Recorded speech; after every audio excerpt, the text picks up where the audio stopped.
마가복음 16장 말씀.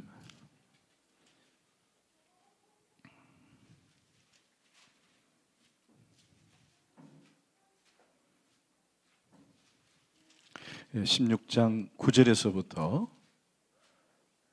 15절까지 제가 한 절 여러분이 한 절 교도가 할까요? 제가 먼저 읽습니다. 예수께서 안식 후 첫날 이른 아침에 살아나신 후 전에 7 귀신을 쫓아내어 주신 막달라 마리에게 먼저 보이시니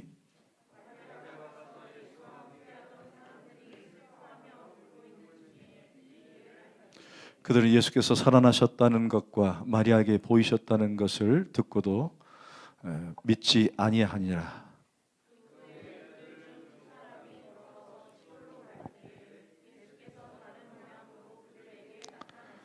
두 사람이 가서 남은 제자들에게 알리었으되 역시 믿지 아니하니라.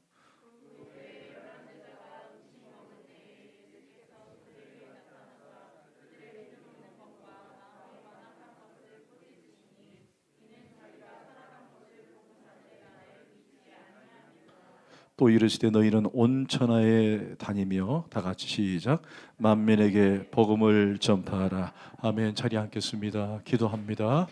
하나님 고맙습니다. 그렇습니다. 이 또한 지나가리라. 그저 시간을 막무가내로 보내겠다는 것이 아니라 그 시간 속에서 하나님의 뜻을 구하고 하나님의 도우심과 은혜를 구하겠다고 하는 고백이 됩니다. 하나님 그렇습니다. 우리의 삶 속에서 이해되지 못하는 것들, 참 어렵고 힘든 일들, 그때는 왜 나에게 이런 일이 있는가라고 우리가 때는 원망도 하고 불평도 하지만 시간이 지나면서 하나님의 뜻을 발견할 수 있게 됨을 고백합니다. 하나님 저희들을 늘 주의 은혜 가운데 장중에 붙들어 주시고 저희들이 믿음으로 승리하는 삶을 사는 저와 우리 주 닮은 가족들이 다 되게 하여 주옵소서. 감사하고 예수님의 이름으로 기도합나이다. 아멘. 우리가 지난 주일은 부활절이었습니다. 부활절이 너무 빨리 지나간 것 같아요. 늘 사랑의 택배를 했던 기억이 나서 그런가 그냥 부활절이 좀 멀어진 느낌, 그런 느낌을 좀 받게 됩니다. 여러분 기독교는 큰 기둥이 있다고 한다면 두 가지 기둥이 있어요. 거기에 집을 지어가는 거죠. 하나가 바로 십자가라고 하는 기둥입니다. 여러분 십자가는 우리의 구원의 가장 큰 은혜요 조건이 된 줄 믿습니다. 여러분 십자가의 구원을 믿어야 돼요. 십자가요. 그 다음에 하나가 뭐냐? 또 한 기둥은 뭐냐? 바로 부활이라고 하는 기둥입니다. 성도는 이 십자가와 이 부활이라고 하는 든든한 기둥 위에 교회를 또는 자신의 신앙을 세워가는 거예요. 그리고 그때는 알 수 없지만 언젠가는 주님께서 우리 가운데 다시 재림하실 때에 우리도 죽은 자들도 호련히 재림하게 되고 부활하게 될 것이다. 그래서 기독교 신앙은 이 두 가지 큰 기둥을 간직한 채 믿고 나가는 것입니다. 오늘 예수님께서 제자들에게 이제 부탁하시는 말씀을 보시기 전에 우리는 부활 이전에 어떤 사건이 있었냐면 십자가 사건을 우리는 보았습니다. 십자가 사건을. 예수님의 그 십자가상에서 7가지 말씀을 하시고는 소위 운명하셨지요. 예수님의 그 운명 가운데 우리가 기억해야 할 7가지 말 가운데 저는 개인적으로 가장 기억에 남는 메시지가 바로 다 이루었다라는 것입니다. 다 이루었다. 여러분 따라합시다. 다 이루었다. 이걸 헬라 말로 테텔레스타이라 그래요. 테텔레스타이. 이것은 다 이루었다. 다 이루었다. 이 다 이루었다는 말이 언제 사용되느냐? 원래는 예수님이 처음 사용한 게 아닙니다. 예수님께서 갑자기 불현듯 갑자기 스쳐 지나가다가 내가 이 말을 한번 꺼내보겠다 이런 말이 아니라 이때 당시에 채무자가 돈을 빌린 사람이 돈을 많이 빌렸어요. 근데 어느 날 갑자기 돈이 생겼어요. 그러자 채권자에게 돈을 갚은 거예요. 그럼 채권자가 돈을 갚았다는 것을 어떻게 보여주느냐? 영수증을 써주는 거예요. 영수증. 그 영수증을 다 쓰고 난 다음에 제일 밑에다가 뭐라 쓰느냐? 테텔레스타이, 다 갚았다, 다 이루었다, 그런 뜻이에요. 여러분, 무엇을 다 갚았을까요? 그렇죠. 저와 여러분의 죄를 다 갚으신 거예요. 무엇으로? 십자가의 은혜로. 여러분, 예수님은 다 이루셨다는 말은 완벽하게 완전하게 이루셨다는 거예요. 불완전한 걸 얘기하지 않습니다. 혹 어떤 분들이 예수 믿다가 내가 죄를 지으니까 나 구원받을 수 있을까? 나 예수 믿는데 나 구원받을 수 있을까? 라고 의심에 찬 목소리를 하는 분들이 계십니다. 그러나 그것은 잘못된 게네. 우리 주님은 불완전한 구원을 이룬 적이 없습니다. 우리 예수님의 구원은 완전한 구원이 되는 거예요. 저도 참 부족합니다. 저도 사실 이 자리에 서서 그리스도의 복음을 전파하고 메시지를 전파할 수 있는 그런 자격을 갖춘 사람이 아니에요. 저도 늘 불완전하고 늘 연약합니다. 늘 부족한 사람이에요. 근데 제가 부족하고 제가 죄가 많지만은 그럼에도 불구하고 이곳에 쓴 것은 바로 하나님의 구원의 능력이 있기 때문에 그런 거예요. 여러분, 제발 우리가 한번 기억해 보세요. 제가 언제가 한번 나이 많으신 권사님께 이제 얼마 남지 않은 권사님께 권사님 이제 천국 갈 준비가 됐습니까? 라고 물었더니만 아이고 제가 뭐 부족해가지고 천국 갈 수 있을까요? 라고 하더라고요. 여러분, 그건 아닙니다. 아니에요. 여기 다 이루었다는 말은 내가 너의 죄 모든 것을 다 갚았다라는 거예요. 그래서 우리는 그리스도의 은혜로 천국 가게 되는 줄 믿습니다. 아멘. 아멘. 우리가 죄를 설명할 때는 두 가지 죄가 있어요. 두 가지 죄. 하나는 소위 말하는 원죄라고 하는 것이 있습니다. 원죄. 여러분, 원죄는 뭐예요? 우리가 처음부터 예수를 믿지 않았던 죄를 말하는 거예요. 여러분, 우리가 처음에 예수 믿지 않을 때 그 죄가 원죄라고 하는 거예요. 원죄. 그래서 원죄는 결국 구원을 얻을 수가 없습니다. 지금 밖에 예수 믿지 않는 사람들 있죠? 하나님 믿지 않는 사람들. 그 사람은 원죄가 있는 거예요. 원죄.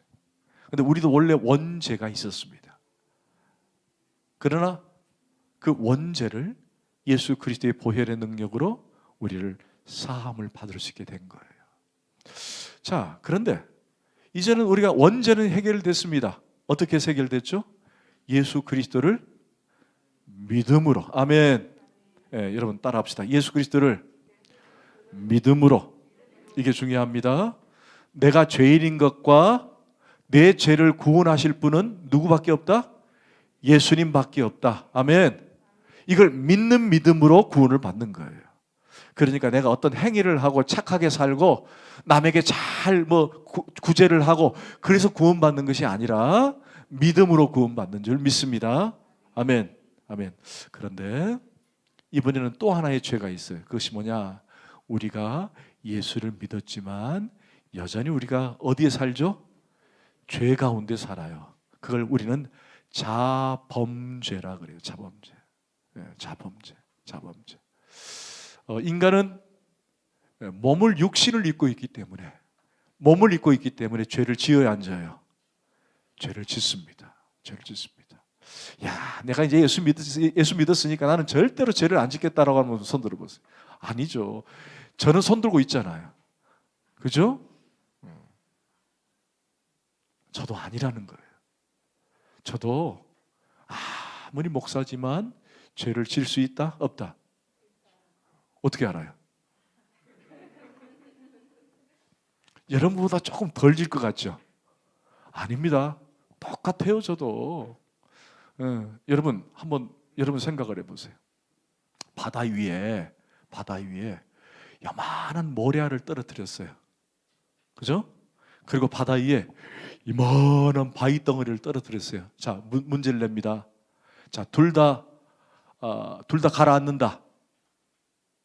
아니다. 두 번째, 조그마한 돌멩이는 가라앉지 않고 바위만 가라앉는다. 몇 번? 1번. 당연하죠. 여러분, 세상에 죄가 졌기 때문에 저 사람은 죄를 안 짓고 저 사람은 죄를 큰 걸 지었기 때문에 죄가 당연한 거고, 이게 아니라는 거예요. 다만 속도가 조금 다를 뿐이지 내가 조금 짓는 죄든 많이 짓는 죄든 동일한 죄라는 거예요. 아멘? 그러니까 나는 평소에 죄를 짓지 않는 사람이야 라고 하는 사람은 세상에 있다 없다? 없다라는 거예요. 모두 다 죄인이라는 거예요. 자, 그런데 이 죄의 문제를 우리가 어떻게 해결할 수 있느냐? 오직 하나님의 은혜로 해결할 수 있는 거예요. 자, 그럼 목사님, 저는 예수를 믿긴 믿는데 이렇게 죄를 지으니까 제가 구원받지 못하느냐? 아닙니다. 자, 따라합시다. 다 이루었다. 다 이루었다. 아멘. 내가 불완전한 구원, 내 행위적 구원, 이것 때문에 내가 고민이 되고 내가 구원받을 수 있을까 고민하는 사람들이 있어요. 그럴 때마다 뭘 생각하느냐? 예수님께서 십자가에서 말씀하신 마지막 명은 뭐예요? 다 이루었다. 할렐루야. 다 이루었다. 그럼 나가 죄를 지어도 되느냐? 그 뜻은 아닙니다. 여러분, 우리가 구원을 받은 우리 모든 인간들은 하나님의 은혜로 의인이 되었지만, 그러나 여전히 우리는 몸을 지니고 있기 때문에 여전히 죄인인 거예요. 여전히 죄인인 거예요. 그러면 여전히 죄를 짓고 있는 우리 죄인은 어떻게 살아가느냐? 맞습니다. 바로 하나님의 은혜로 사는 거예요. 내가 오늘 죄를 짓고 내일 또 죄를 짓는다 할지라도, 하나님의 은혜가 아니면은 이 세계를 해결할 수 없구나 라고 고백하는 심령이 되는 거예요. 그러다 보면은 여러분, 처음에는 내가 예수 믿으면서도 이 잘자는 죄 또는 큰 죄, 이게 죄가 아닌 죄인지 아닌 줄 몰랐는데, 구분이 안 됐는데, 이제는 예수님 믿고 내가 은혜 안에 사니까 어때요? 이게 죄인 게 드러나는 거예요. 그럼 서서히 멀어지게 되고, 내가 주님 앞에서 그래도 나름 하나님 앞에 거룩한 삶을 살려고 애를 쓰게 되더라는 거예요. 할렐루야. 그 과정을 성화라고 얘기해요. 성화. 그러니까 우리 성도는 처음에 내가 예수 믿습니다, 저 믿음으로 예수 믿습니다, 구원받았습니다, 손 딱 든 순간 갑자기 180도로 탁 바뀌어가지고 천사인 것처럼 그렇게 살 수가 있다 없다? 없다라는 거예요. 여전히 나의 옛습관, 나의 옛날 습관은 드러나게 돼 있어요. 여러분, 우리 주변에 예수 딱 믿으니까 확 변합니까? 응? 야, 저 사람이 갑자기 내가 예수 믿습니다 하면 딱 변하던 사람이 있던가요? 근데 그 사람은 항상 옆에서 돌봐줘야 됩니다. 분명히 문제를 일으킬 수 있어요. 교회 갑자기 와가지고 나 예수 믿습니다 하면 막 교회 열심히 봉사하는 사람 있죠? 그 사람들 유심히 봐야 돼요. 혹시 신천지일 수 있으니까. 여러분, 예수 믿었다 그래서 갑자기 변하는 거 없어요. 그래서 우리 남편이, 우리 아내가 이제부터 교회 다니니까 180도 바뀌어가지고 이제 내게 잘해주겠지. 이번에 천만의 말씀이에요. 절대로 여러분 믿지 마세요. 누구만 믿어야 돼요? 하나님만 믿으세요. 이게 무슨 얘기예요? 여러분, 성화라고 하는 과정은요, 서서히 진행이 되는 거예요. 그래서 우리가 예배를 자꾸 드리고 말씀을 가까이 하고 기도를 가까이 하면은요, 이전의 습관들이 자꾸 없어지는 거예요. 왜? 내 안에 죄악들이 자꾸 그걸 부끄러워 여기고, 내 죄악들이 부끄러워 여기면서 서서히 사라지면서 믿음이 들어오니까, 말씀이 들어오니까 자꾸만 그것들이 더 이제 싫어지기 시작하는 거예요. 할렐루야. 이걸 성화라 그래요.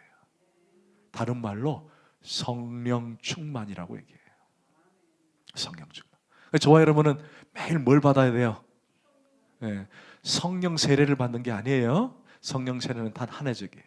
우리가 예수를 믿는 그 순간, 주여 저는 예수 믿기로 작정했습니다 한 순간, 누가 그것을 가능케 하느냐? 성령님이 그렇게 가능케 하는 거예요. 할렐루야. 그리고 난 다음에 이제 내가 예수 믿고 열심히 주님 사랑하고, 주님 내가 더욱더 주님을 위해서 봉사하리라. 이것은 성령 세례를 또 받는 것이 아니라 성령의 은혜가 충만하게 쌓이는 거예요. 그런데 이 성령의 충만이 자꾸 싸워요. 사도 바울도 그랬죠. 내 육신의 법과 성령의 법이 내 안에서 자꾸 싸우는 거예요.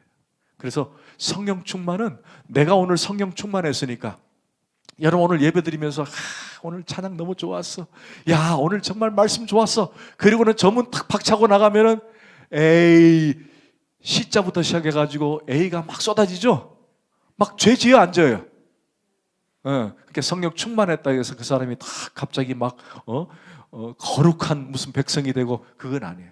성령 충만이라서 일주일간 가는 게 아니에요. 성령 충만은 끊임없이 지속되기 위해서 날마다 기도와 말씀과 하나님 은혜를 사모할 수 있어야 되는 거예요. 그래야 성령 충만한 거예요. 할렐루야. 자, 이런 성령 충만함, 이런 은혜가 우리가 가운데 필요한데, 그래서 우리는 십자가를 바라볼 때마다 늘 나를 구원하신 하나님의 은혜, 그리고 그 은혜 아니면 내가 살 수 없다고 하는 고백, 이것들이 자꾸 뒤섞여가지고 하나님을 전인격적으로 만나면은 내 안에 삶이 변하고 하나님의 은혜로 살겠다고 늘 탄식처럼 고백하게 되는 거예요. 할렐루야. 아멘. 그래서 우리는 늘 그리스도의 보혈의 능력, 보혈의 십자가를 의지하며 사는 거예요. 그 십자가의 은혜, 십자가의 구원이 아니었다면 나는 여전히 죽어가는 죄인일 수밖에 없는 거예요. 그걸 믿으십니까? 아멘. 그걸 믿는 저와 여러분 되기를 원합니다. 자, 그런데 이렇게 십자가의 사건 이후에 이제 부활의 사건을 맞이하게 되는데, 이 부활의 사건을 가만히 보면서 한 가지 우리가 놓쳐서는 안 될 특징이 하나 있는데, 그것을 오늘 본문에서 발견했으면 좋겠어요. 여러분 한번 9절을 한번 보십시다. 시작. 예수께서 안식 후 첫날 이른 아침에 살아나신 후 전에 7 귀신을 쫓아내어 주신 막달라 마리에게 먼저 보이시. 여러분 거기 동그라미 좀 보세요. 먼저 보이시니. 여기 중요합니다. 여러분 먼저 보이시니. 여러분 만약에 여러분이 예수님이라면, 누구라면?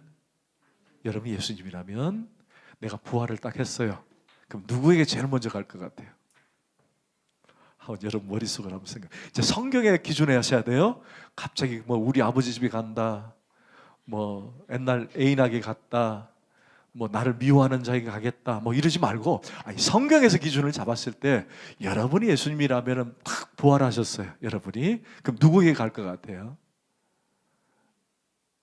아직도 옆에 사람 이러지 말고, 목사님은 이 말씀을 읽다가 왜 막달라 마리에게 먼저 갔을까?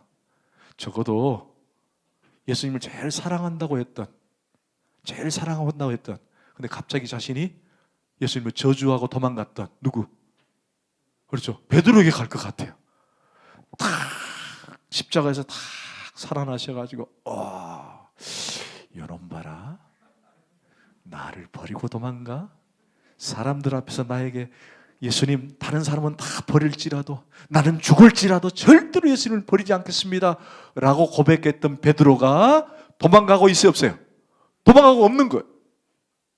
그러면 적어도 예수님 어디로 가야 돼요? 베드로에 가야 되는 거야. 야, 너 이리 와봐. 알밤 하나 탁 주면서 봐, 임마, 내가 살았잖아, 이 자식아. 이럴 건데 안 하셨어요. 아니 베드로만 갔겠습니까? 여러분 12제자는 다, 아니 11제자는 다 흩어졌을 거예요. 아니 도망갔잖아요.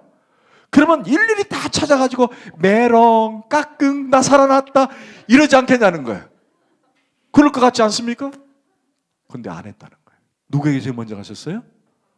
막달라 마리아에게.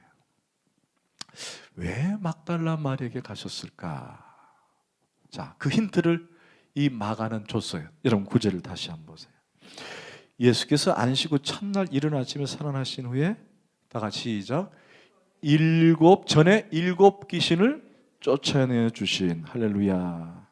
자, 지금 예수님께서 다른 사람도 아닌 제일 먼저, 중요합니다. 먼저라는 단어가 중요해요.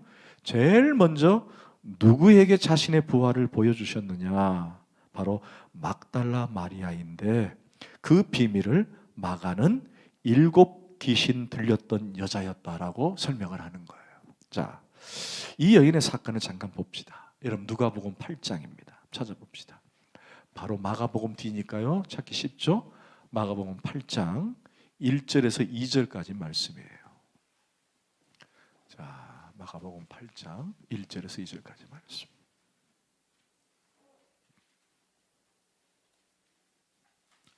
찾으셨어요? 아멘. 시작. 그 후에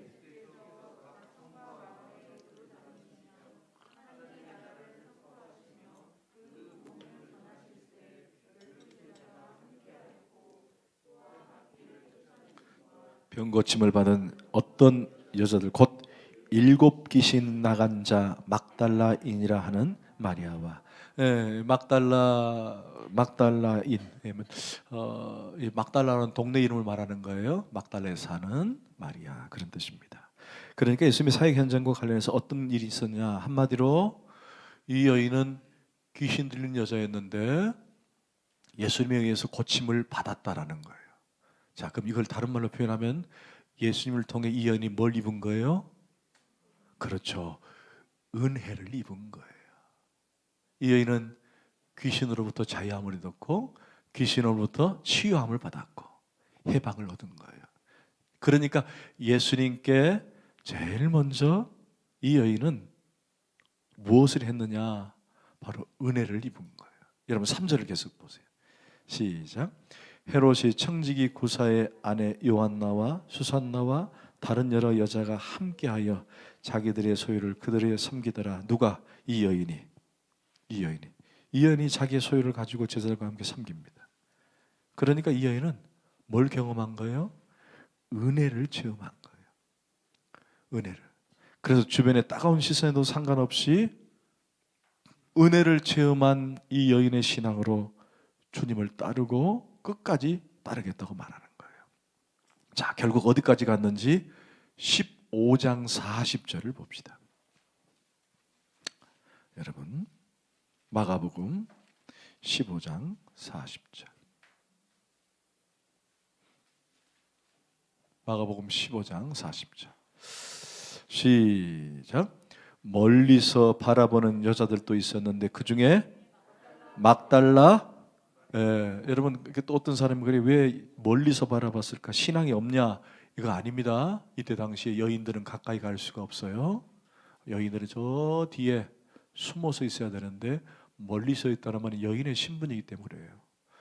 그런데 여기에 누가 있어야 되느냐? 제자들이 있어야 되는데 이미 제자들은 다 도망가고 없습니다. 그러니까 이 여인은 결국에는 자기가 귀신 들렸는데 예수님이 치료해 주니까 그 치료를 받은 자유함과 그 축복과 그런 회복의 은혜로 말미암아 예수님의 죽는 부활 십자가 사건까지 따라간 거예요. 그 안에 저변에 뭐가 깔려있는 거예요? 예수님이 자신을 향한 하나님의 은혜를 기억하고 있었다는 거예요. 그러니까 예수님의 은혜를 경험한 사람들, 체험한 사람들, 이런 체험한 사람들에게 예수님의 은혜가 풍성하게 임하게 되는 거예요.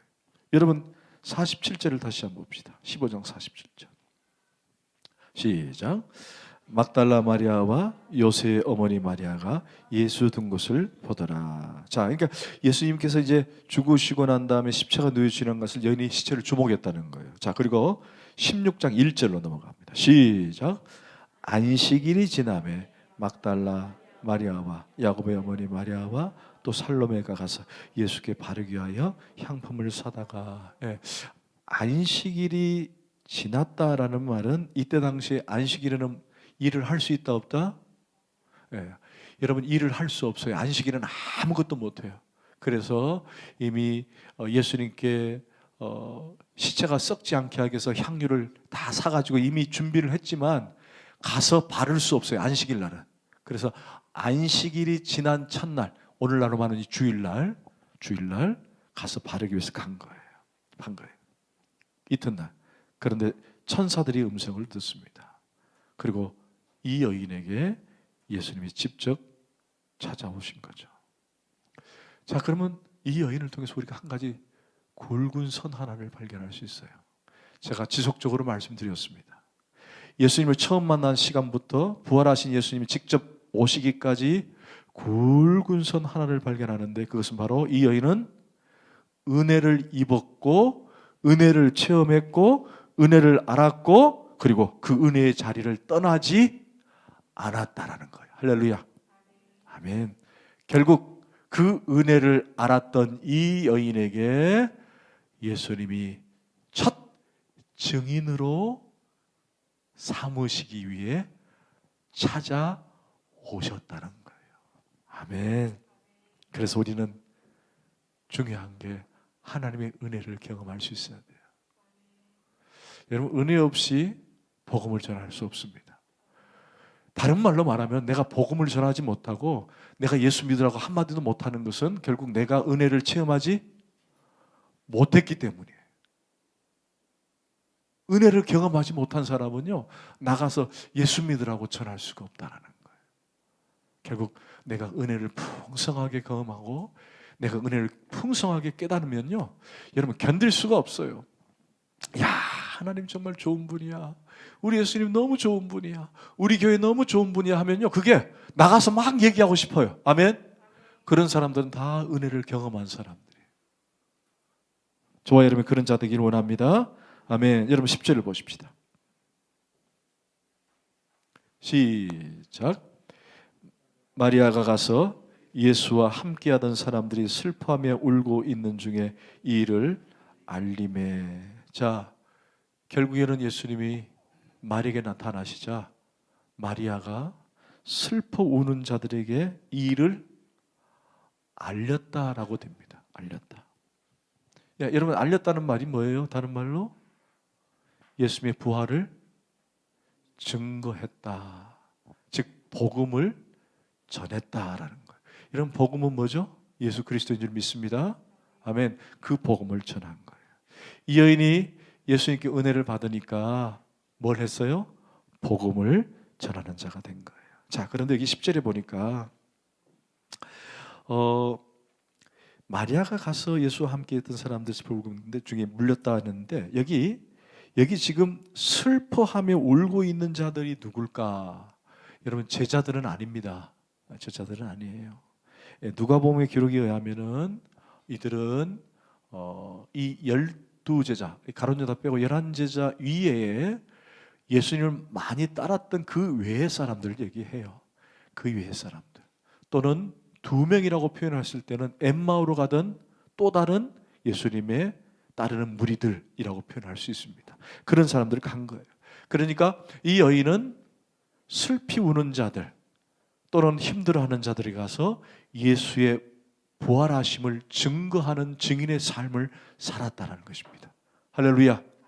지금 여러분 주변에 이런 사람들이 있어요, 없어요? 슬퍼 울며 인생이 뭔지 삶이 뭔지 고민하는 사람도 있어, 없어요? 아니면 무작정 아무렇게나 살아가는 사람이 있어, 없어요? 그저 희망 없이 소망 없이 살아가는 사람이 있어요, 없어요? 있습니다. 그들에게 그리스도가 참된 우리의 구세주다라고 고백하며 전하더라는 것입니다. 아멘.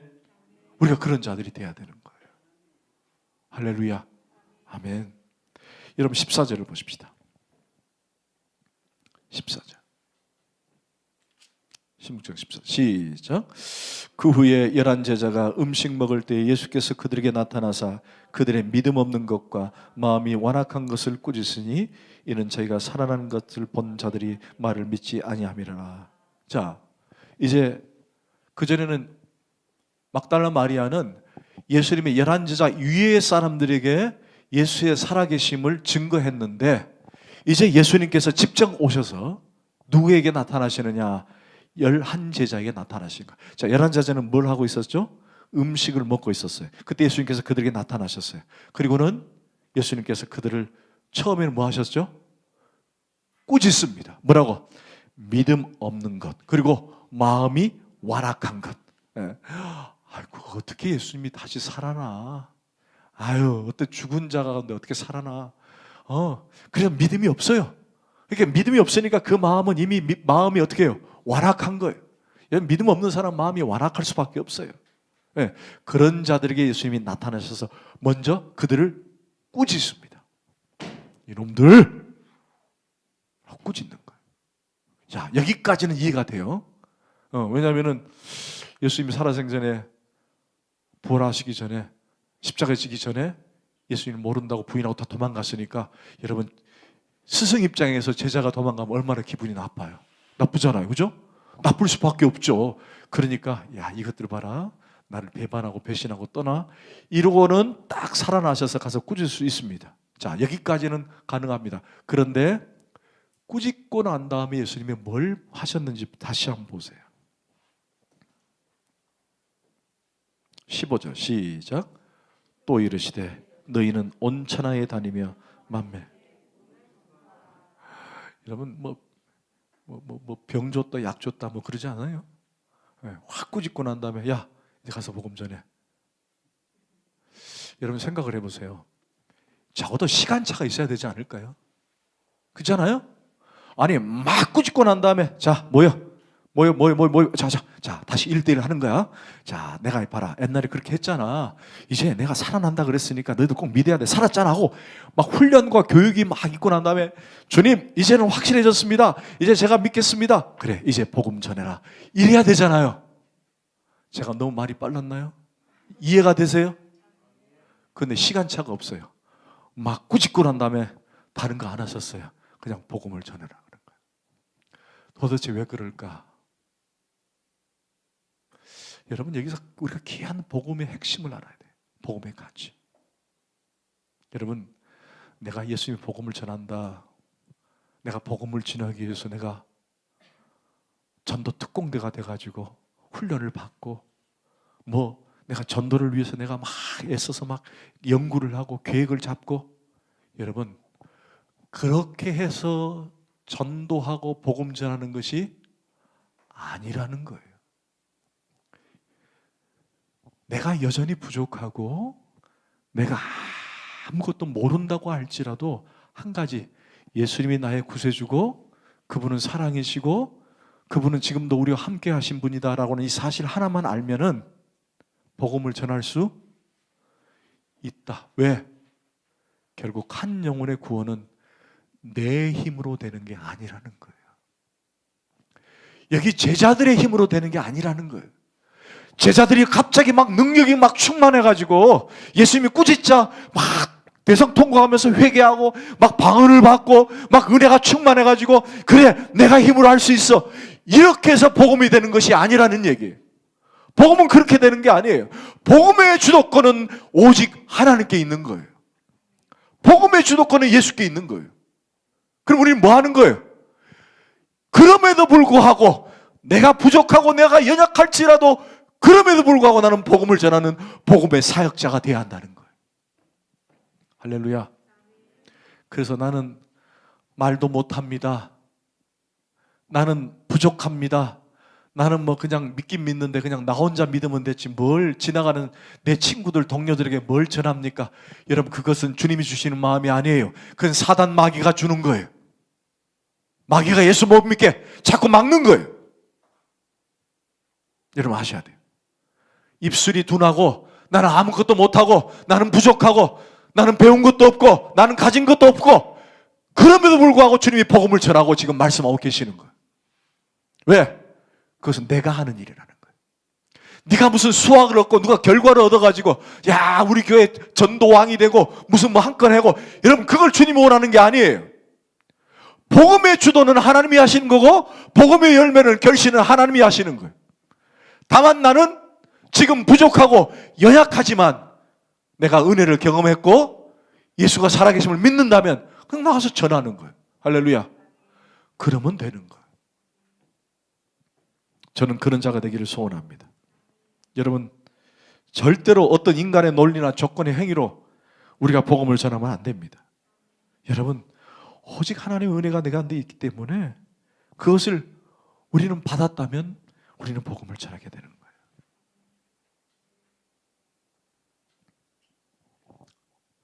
그래서 우리는 늘 우리 안에 신앙한다라고 하는 뜻의 의미는 내가 은혜 안에서 그분의 은혜를 경험하고 그분의 은혜를 경험하지 못하느냐 그 싸움이에요.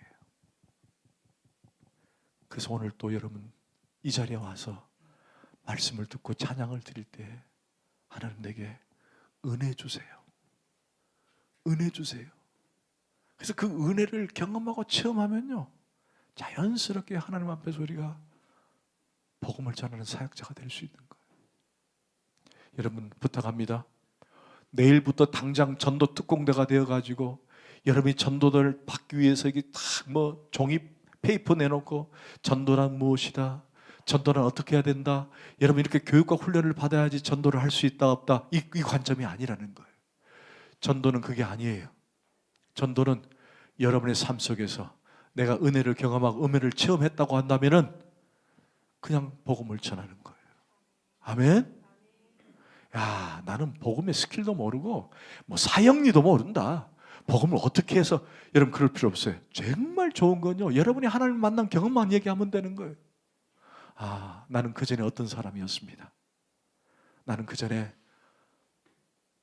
앞뒤도 모르고 막막하게 살아간 내 인생이었어요. 그런데 어느 순간 예수님이 내 마음에 들어오셨어요. 그리고 그분을 내가 체험하고 경험하니까 내 안에 평안이 있고 기쁨이 있고, 이제 나는 살 소망이 생겼고, 나는 죽어도 천국 간다고 하는 소망이 있어요.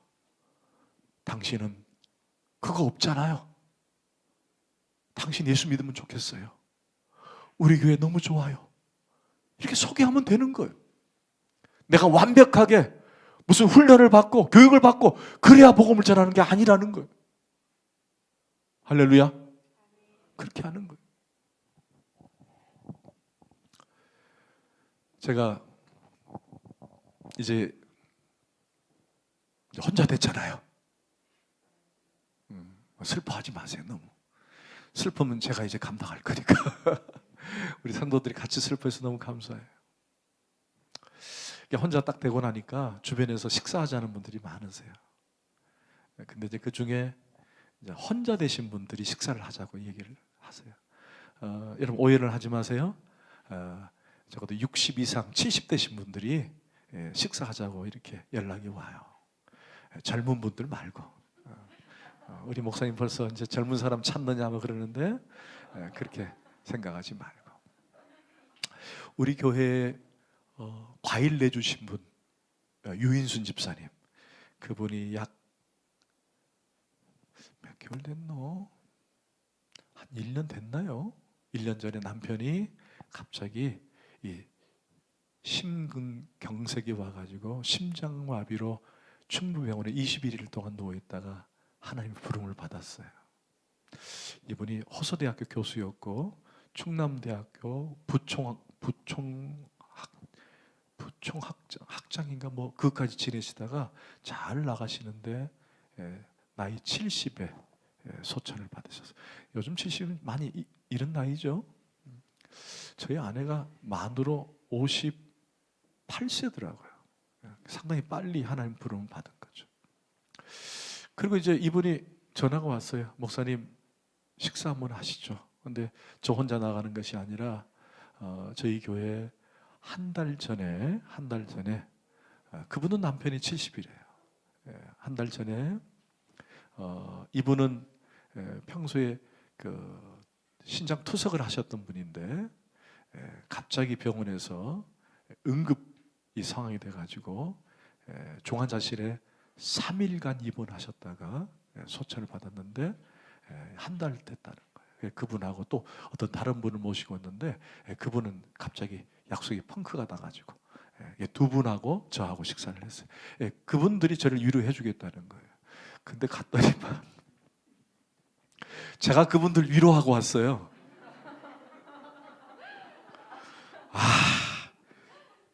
이 목사가 정말, 이 목사는 안 돼요. 이 목사는 정말. 저는 사실 그분이 식사를 약속을 딱 잡길래 막 설렜어요. 저는 이제 가서 이제 혼자 되면은 어떻게 무슨 얘기 물어보고 내가 위로를 받을 뭐 페이퍼는 적진 않았지만 머릿속에 막 이 생각 저 생각하면서 이제 먼저 도착해가지고 그분들을 기다리면서 기도를 했어요. 하나님 위로해 주세요. 제가 너무 힘든데 저 두 분을 통해서 위로해 주세요. 정말 나 너무 힘들어요. 저 두 분들을 위로해 주세요라고 딱 앉는 그 순간 나는 쌩쌩하게 살아있고 두 분은 막 우는 거예요. 아이고 목사님 우리 남편이 한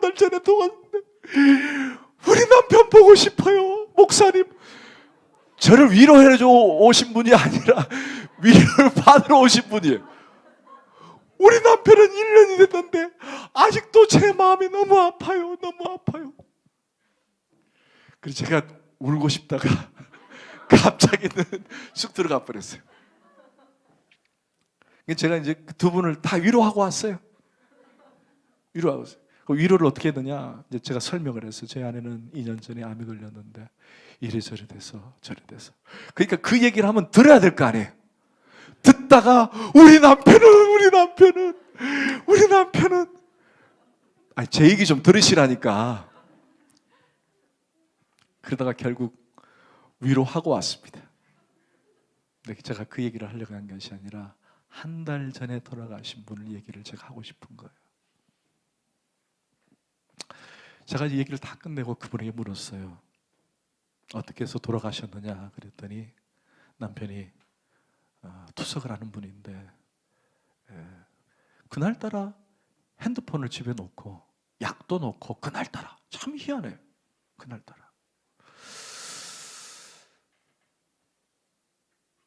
제가 왜 갑자기 하은이 하민이가 왜 이 자리에 왔지? 서연이 태연이가 왜 이 자리에 왔지? 항상 뒤에 있었잖아.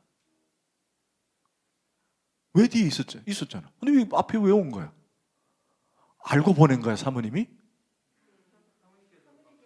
본인 떠날 거라고? 그거 아니잖아. 그런 일이 있더라고. 참 희한해. 그래서 제가 오늘 저 뒤에 하면서 야, 왜 쟤네들이 뒤에 있지 않고 앞에 있지? 아내가 이미 알고 있었나? 혼자 마음으로.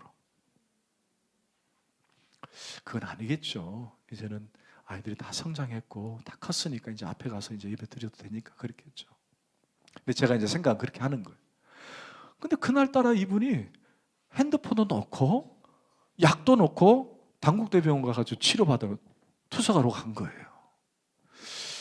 근데 갑자기 이분이 중환자실로 들어가 버린 거예요. 근데 연락이 안 오는 거야.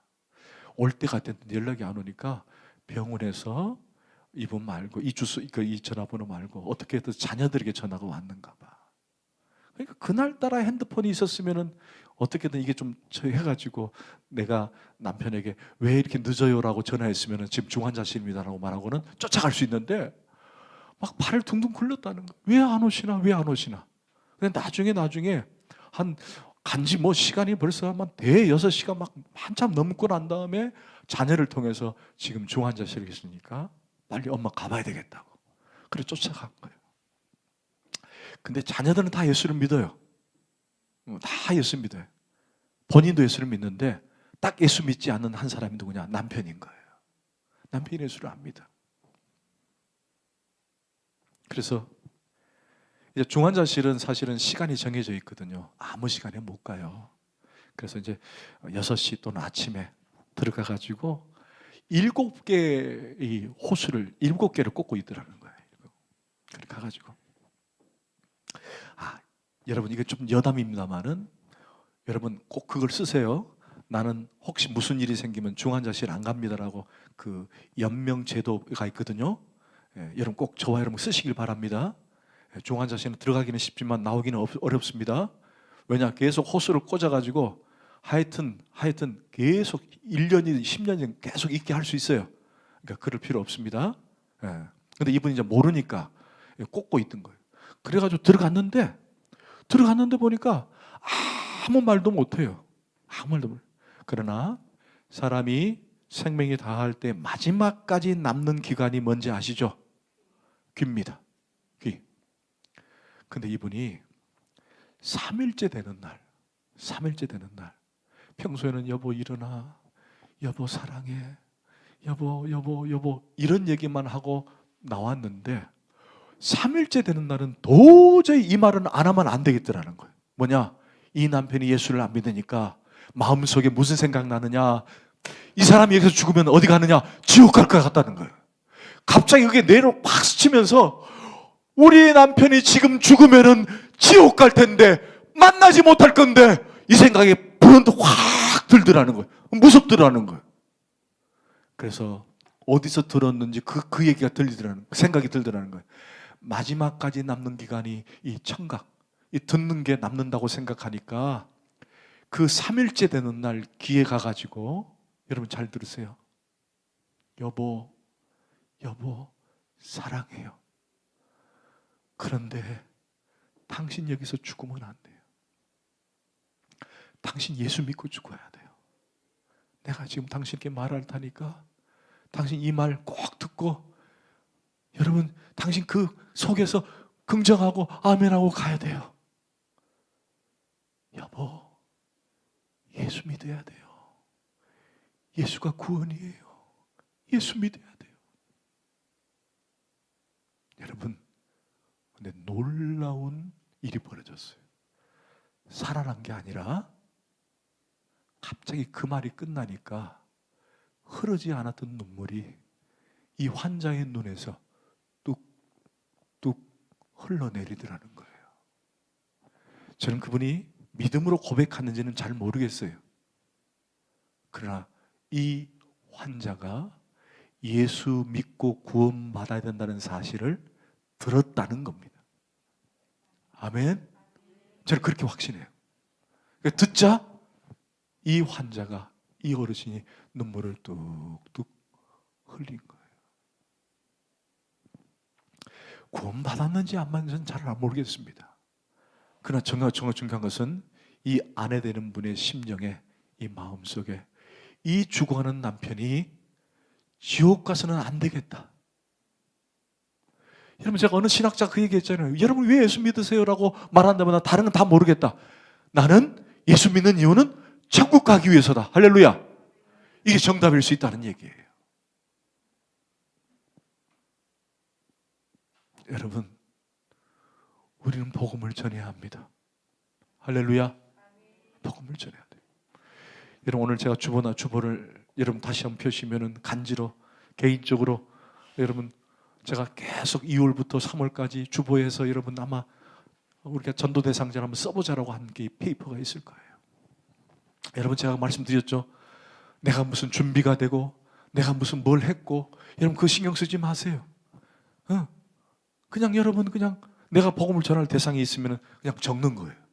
그럼 그 전도 대상자를 적어서 교회에 내놓으면은 제가 페이퍼를 만들어서 여러분에게 다시 나눠주려면은 여러분이 이 대상자를 놓고 10월까지 계속 기도하면서 그들과 접촉하는 기회를 만들어야 되는 거예요. 자, 제가 주의 만찬을 하기 전에 여러분 부탁을 드립니다. 여러분, 우리는 부활의 산 증인입니다. 이미 우리는 부활을 믿는 자들입니다. 할렐루야. 그렇다면 부활의 주님이 찾아오셨던 이유는 뭐냐? 왜 먼저 막달라 마리에게 또는 제자들에게 왔느냐? 기억하자는 거예요.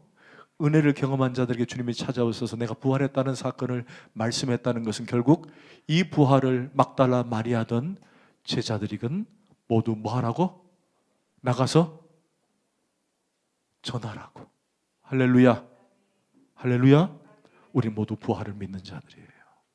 그럼 우리는 은혜를 경험한 자들이니까 나가서 복음을 전하라는 거예요. 그것이 우리의 삶의 목적이요 우리의 사명이 되는 거예요.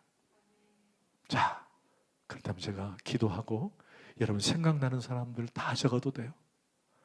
안 적는 것보다 한 명 이상 꼭 적으세요. 적으셔서 내가 이 영혼을 위해서 기도하겠습니다. 한번 적어보고 그렇게 하십시다. 기도합시다. 하나님 고맙습니다.